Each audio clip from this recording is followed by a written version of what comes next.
Hello, Met Office.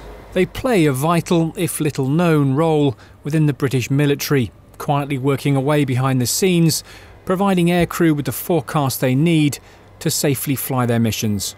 So one of the unique things about Akrotiri is we've got such a massive variety of aircraft that come through here, so every aircraft needs slightly different information.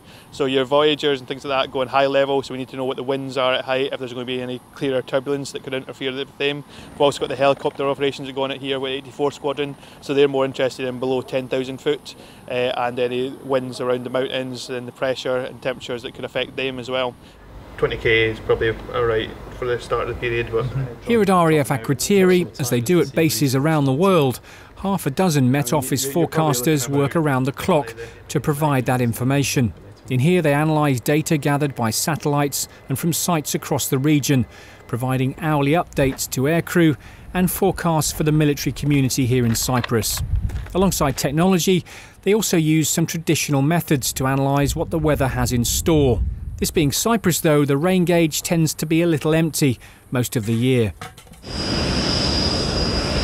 With the start of Op Shader 3 years ago, Akrotiri has become the RAF's busiest operational air station, with jets and refuelling tankers flying missions over Iraq and Syria day and night. It just about picks up the tops of those clouds there, but they're not particularly well developed. To support them, the Met Office also operates around the clock, and in the early hours of the morning, tornado and typhoon aircrew arrive for their Met brief before setting off on their combat sorties.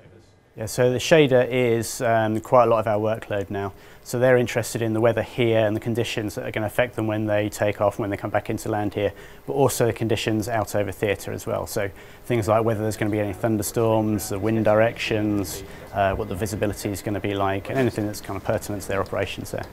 Although Cyprus is known for its sunny climate, the weather here can change very quickly, and winter often sees the island and Akrotiri Peninsula in particular hit by severe storms.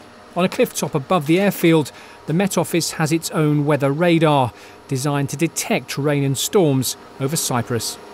So the Met Office requires some sort of science degree. It can be anything from oceanography to mathematics and physics. I did a mathematics meteorology degree, and the Met Office then put you through about 1.5 years of training to become a weather forecaster. That has to be a little bit of weather geekery there to really enjoy the job, but we get people from a different background coming into the role. So it's generally going to be high pressure for the next wee while. Back in the office, the next shift arrives, one forecaster handing over to the next. 365 days a year, this small team of experts provide the data the RAF needs to conduct its missions from Akrotiri, supporting Op Shader here on the RAF's front line. Simon Newton, Forces News, RAF Akrotiri in Cyprus.